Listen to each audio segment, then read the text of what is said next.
We now welcome in Carter Yates of Dave Campbell's Texas Football, a UT graduate who has been covering the state of Texas. A lot of high school stuff, but you get involved in the college stuff too as well. And of anybody I could talk to, uniquely suited to talk about the Miners and the Bearcats. You got to visit with both programs over the course of the spring, and they're on Texas schedule. Carter, thanks for coming on. I know you're a UT guy, so good to bring you and put in some burnt orange behind you to talk about some of Texas non-conference opponents. Yeah, I saw this burnt orange background, felt right at home. I got my horns up under the table. You can't see them right now, but they're up. I'm sure you have to fight the Mizzou grads and the Roadrunners, everybody else over at Dave Campbell. So glad we got some burnt orange representation there with the Bible of Texas football. But like I said, Texas, On3 does not have a Sam Houston site, does not have a UTEP site. We've been able to go to a lot of those guys, get people like Spencer Holbrook from Letterman Row, Eddie Radosevich from Sooner Scoop. But you were able to go and talk to not only Phil Longo and that program in Huntsville, but you got to talk to Scotty Walden out in El Paso. And we're going to start with the Miners. September 13th is when they come to DKR. And you know, it looked like a year one for UTEP last year, 3-9. They do go 3-5 in Conference USA. Walden does bring in a lot of his Austin Peay transfers. And, you know, you would maybe want to approach a bowl in year one, but it felt like it was still pretty successful for what was going down in the Sun Bowl this past season. Yeah, I know this sounds like loser talk, but UTEP was 15 points away from a bowl game last year. And I say that because at 3-9, there were times it looked really bleak. Like Scotty Walden's pace and space offense, they were getting bullied on the line of scrimmage. You didn't see a semblance of the offense of what it could be. And oh, by the way, they snap the ball every 12 seconds or less. Well, you're hanging your defense out to dry when that happens a lot, you know? So I say that because they were close. That's how close the margin of error is. And they feel really confident about the offseason they've had. And a bowl game is the expectation and the goal for the Miners team. And after visiting this spring, I'm putting their record around 6-6. Probably one of those losses will be to Texas. But I'm not here to say like UTEP's going to upset Texas, but they do feel pretty confident. UTEP has been producing, or El Paso, I should say, has started to produce a lot more high-end talent. It's a large city. It's often forgot about within the state of Texas. You can look at Jake Fetty, committed to Arizona State from Del Valle, or that's Del Valle High School, right? Del Valle, yeah. Yeah. They call Hudson Standish at 247 calls him El Passer, Jake Fetty. Yeah, I love that one.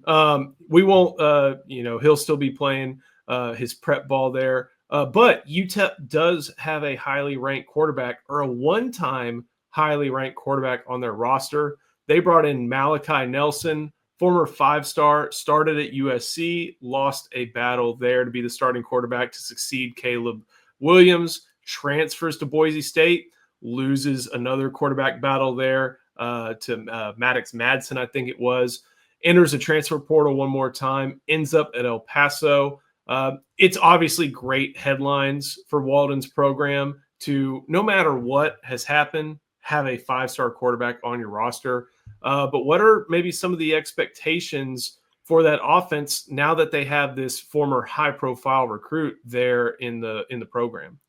So Malachi Nelson, he's the top-rated recruit that UTEP has ever gotten. So like you mentioned, really good publicity for that program. I'm not dodging your question here, but I'm going to say that UTEP also, they pride themselves on, in the last 2 recruiting cycles they've had under Scotty Walden, both of which have ranked atop the Conference USA. They've signed 42 Texas high school football recruits. So you mentioned how good of football El Paso is playing.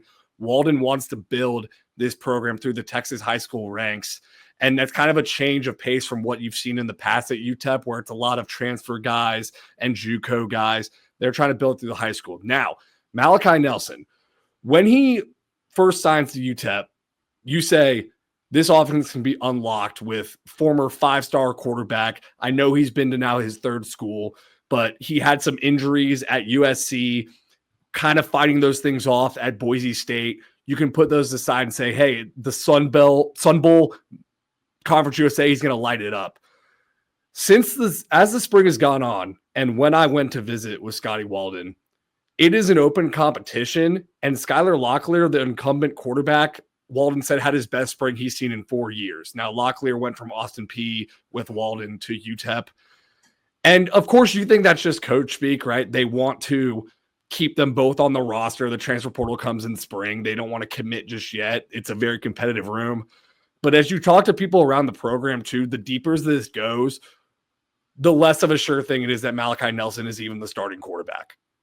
Like I right now would put Locklear as the starting quarterback. Wow. So the headlines go so far, I guess to say, and it'll be a competition. Heck, you may see two quarterbacks there in Austin. It sounds like whenever they do match up on September 13th. Is that what you're saying? Yeah, I think they ideally would like to pick one quarterback. Last year, you saw them rotate between Cade McConnell and Skylar Locklear, and I honestly think if they're flip-flopping quarterbacks, it's a bad sign. It means neither of them is gaining a rhythm or they're getting injured and the offense doesn't have a clear identity. I think UTEP's best scenario is Malachi Nelson becomes his 5-star high school ranking and they have a really surprising season with a high pace and space offense. But right now, I don't know if that's happening.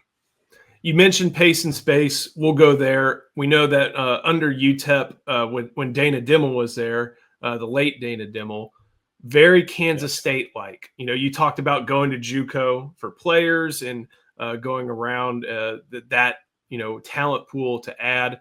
Very Kansas State-like, something he was very adept at and learned from Bill Snyder. It was a slow offense, to say the least. So what does the pace and space look like a little bit for people who may not have watched much minor football last year? Yeah, it's basically the Kendall Briles type scheme that he ran at FAU, Arkansas, and TCU. 12 seconds or less, they snap the football. It have extremely wide splits with the wide receivers. But if you watched it last year, it didn't look that great because they got bullied on the offensive line. They brought in a lot of Austin P transfers, which making that jump from FCS ball to Group of 5 football is huge. And Walden said that last year at this time, their average squat max as a program was 365 pounds. Like there are Texas high schools doing more than that. They've upped that to 470 this year. So hopefully you can see the trenches hold up a little bit better. They did bring in Mark Kalla, the offensive coordinator. He was at TCU with Kendall Briles all through those stops. And I think Walden's still the primary play caller, but Kalla does bring an attitude where you can move guys around the formation. You saw what they did with Savion Williams last year at TCU, where they couldn't run the ball. They put Savion Williams at Wildcat quarterback. Well, I'm going to make a comparison, and don't roll your eyes with me just yet, I promise. Cam Thomas at UTEP, he's 5'7", he's not 6'5", but he's this minor back role that they have. It's like a hybrid wide receiver running back type deal. You can see him doing some similar things to what Savion Williams did last year. So that is kind of in a nutshell, pace and space, 12 seconds or less on offense. They like to go fast, put pressure on the defense, super wide splits at the wide receiver. But the offensive line needs to be better this year. You talked a little bit about the Austin P aspect. That's where Scotty Walden was. Not so much to players. If he's a successful FCS coach, it makes sense you're going to bring those guys with you to your next stop.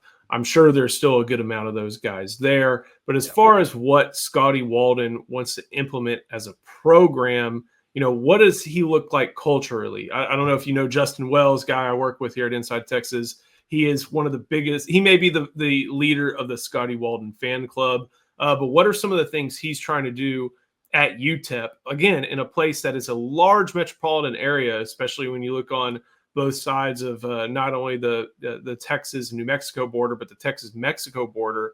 What is he trying to do to maybe bring some eyes to that program that is so often forgotten when you think about FBS football in Texas? Yeah, I mean, when he first got to UTEP, you remember that video of him at the basketball game, like ripping his shirt off, painted chest, running around. I saw that and I was like, man, this is kind of corny. Like, that's what I thought. And it is corny if it's not consistent. But Walden, every time I've spoken to him and from everything I've heard from people that covered him, he is always like that. And what I said last year when I covered UTEP was their record wouldn't matter as much in the long run as the attitude they had while doing it. And I think you saw them winning 2 of their last 3 games in Conference USA play. Like his culture was starting to set in. Really hyper good attitude. And I love his attitude on the recruiting front too, because in college football, look, I've said before, college coaches have a worse work-life balance than the president of the United States. Like it is a hard job, but a lot of times in the current state of college football, you see guys complaining and this is why we can't do this. This is why we can't bring players here. This is why our roster isn't as good because of NIL.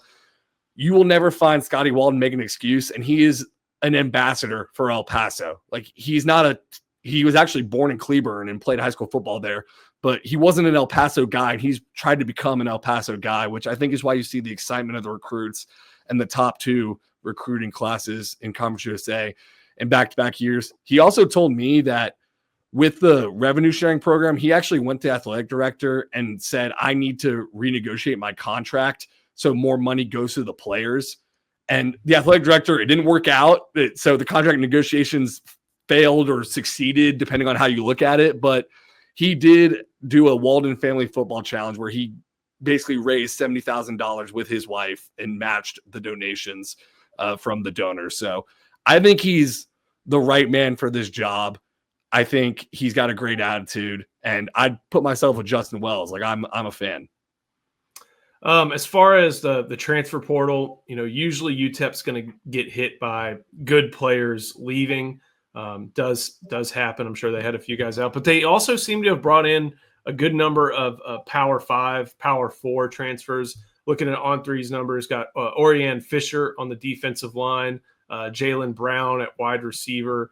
They even got somebody to, like I said, cross the border from Las Cruces all the way over to El Paso, and Derek Burks and edge. What are some of the names that Texas fans should watch for aside from Nelson or Locklear, who's at quarterback on either side of the ball? Yeah, wide receiver, it's the Kenny Odom show.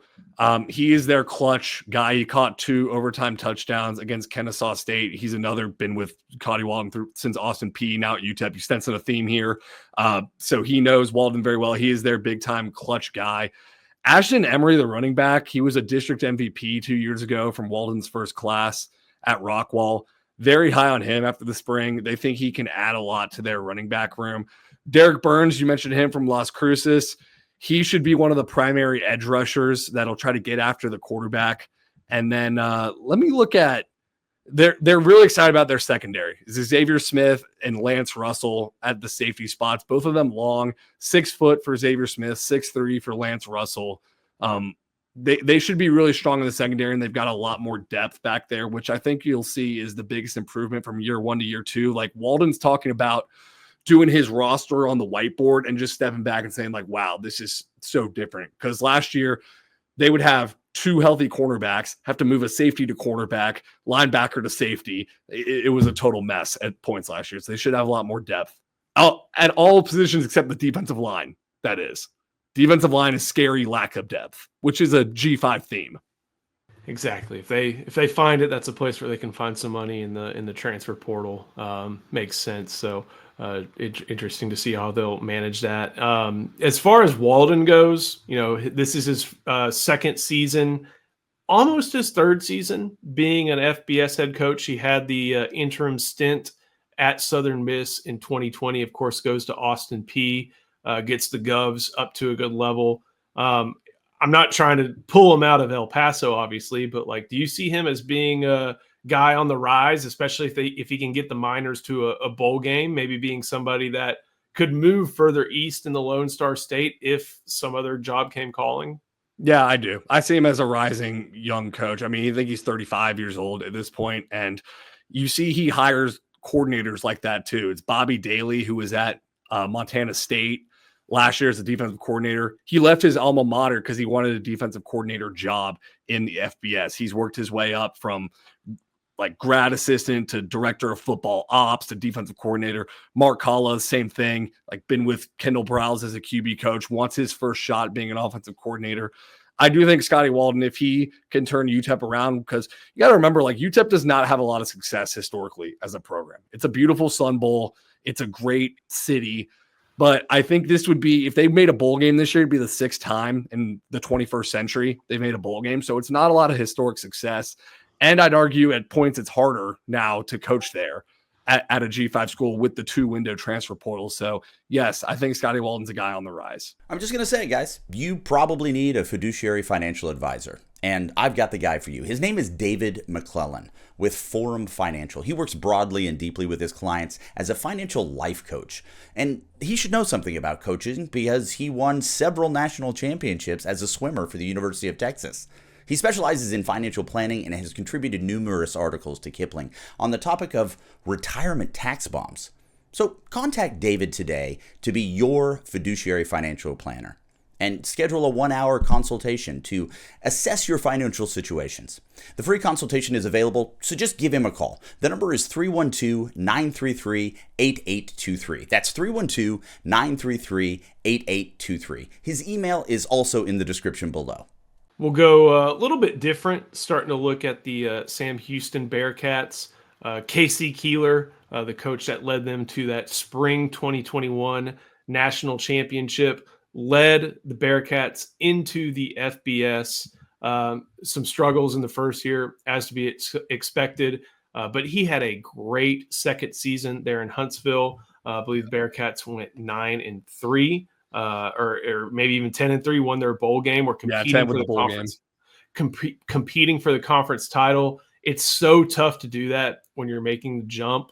And he parlayed that into the Temple job, which, why would you go to Temple? He's from the Philadelphia, that little area of New Jersey, Pennsylvania, Delaware. So it's a little bit of a homecoming for him.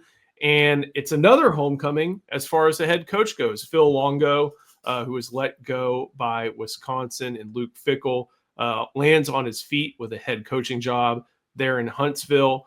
What's kind of the energy around Huntsville now? I know that they're going to be in a very, very interesting spot now. They're redoing their home stadium. They're going to have to play in downtown Houston, which is about almost 2 hours away from Huntsville. Yeah. They'll be playing at the Houston Dynamo Stadium. So that's a headwind they have to face in year one. But as far as, Phil Longo getting his first shot at being a head coach in the FBS, what are some of the big things happening for the Bearcats this upcoming season? Casey Keeler's 10-win season last year, in my opinion, is the best coaching job in the country. And I don't think Longo should be held to that's the expectation this upcoming year. You mentioned they're going to be at a different stadium, the Houston Dynamo Stadium. Longo himself is a bit of a polarizing hire. He had a lot of friends with the donors and the people around the program from his time as an offensive coordinator from 2014 to 2016. And he loves Sam Houston, right? He's at the Wisconsin team meals at the no phone rule, breaking it because he's watching Sam Houston games, right? He vacations in Conroe, Texas, and has 20 friends that he still keeps in touch with. So he is super excited. He told me that his plan is to coach for 50 years. He's on 36. If he retired as Sam Houston's head coach, he's had a good career. So that is his goal. But from a fan base perspective, it's a little polarizing because you mentioned he was let go at Wisconsin. They were 101st in the nation in total offense. He a bit uneven at Ole Miss and North Carolina, Wisconsin. So he has those Power 4 brand names, but it didn't always go swimmingly at those programs. But they were so successful when he was there from 2014 to 2016. They had the Walter Payton Award winner and Jeremiah Briscoe, the quarterback. They won 2 Southland Conference championships, and he is super excited to be there. So I'm bullish on the hire long-term, but this year it's going to be rough because of a lot of stuff the staff could not control. For instance, Longo got there a week after the portal opened, which it's really hard. A lot of the dice the dominoes have fallen when you get there. He basically recruited players with one other full-time assistant on staff. He was bringing them to the facilities with no one to introduce them to yet. So there's some stuff out of his control that's going to make it hard this year. I know Keeler goes to Temple. That's, a small step up. It is Temple, but it's also the American Athletic Conference. The defensive coordinator, I believe, went to North Texas, which is huge. Which is why you see a lot of people going from Huntsville to Denton. But they did bring in a Matoyer, one of the many Matoyers of the Woodlands High School. This time they bring in Mabry Matoyer, was at Wisconsin with Longo, comes back closer to home there on I-45. Quarterbacks is obviously going to be the big theme when we're looking for what to watch for from these opponents from a Texas perspective. We know Longo is an air raid guy. What type of season, or what are some of the expectations maybe for Matoyer here in year one, not just for him in Huntsville, but for Longo as well? So Matoyer is similar to Nelson too, in that it's a full competition with the incumbent. So Matoyer is that air raid guy, that laid back, that Cali long hair he seems like a perfect fit for the offense. Hunter Watson's the incumbent. He was a former JUCO player from Salina, Texas, and totally different quarterback. He's 6'3", 200, a battering ram as a runner. Was not always the most consistent passer. And you saw their offense struggle towards the end of the year because, dude, this guy's got a lot of heart. Like, he can fire the boys up by sticking his nose in the run game. But he was also on like 20 HP by the end of the season. He was so injured.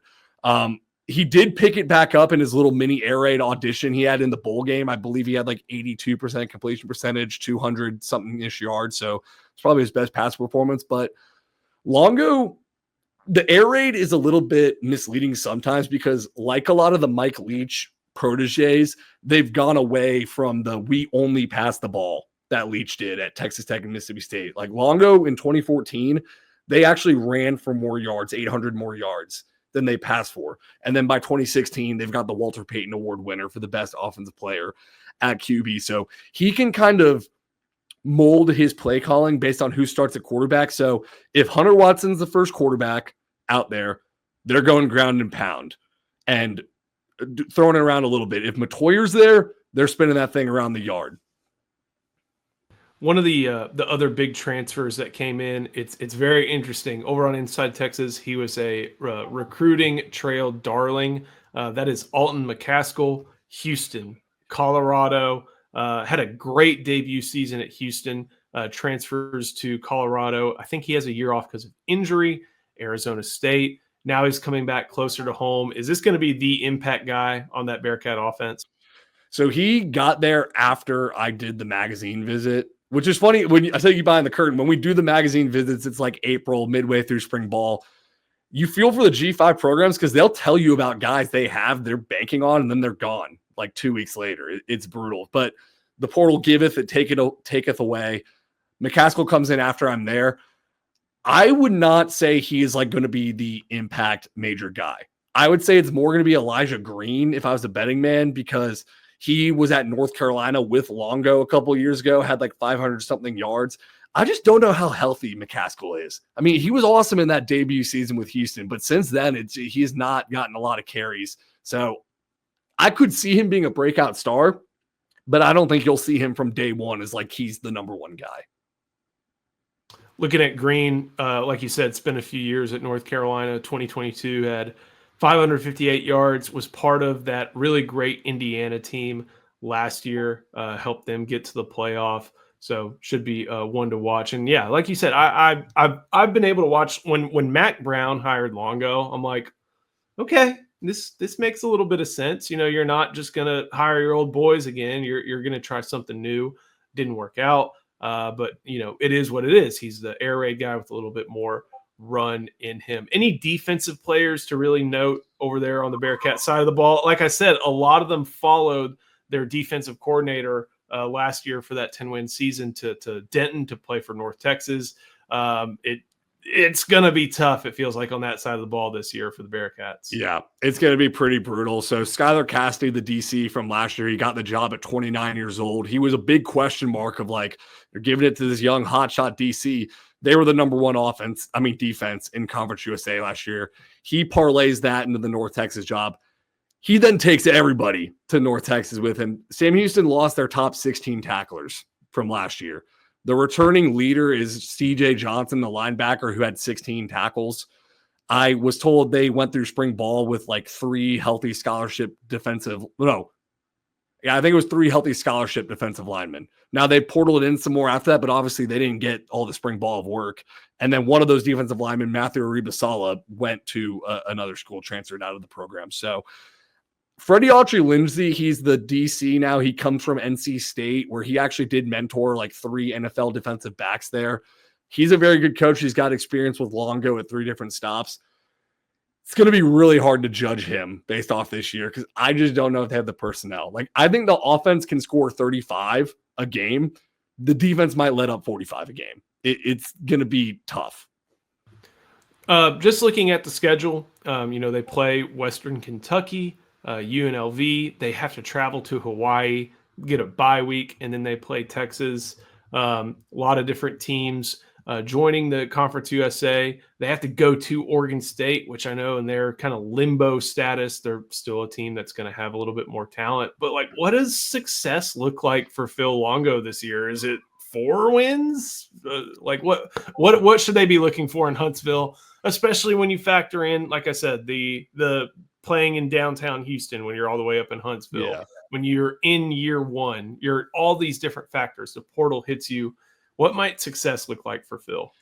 I think if they made a bowl game, it would be like it would be insane.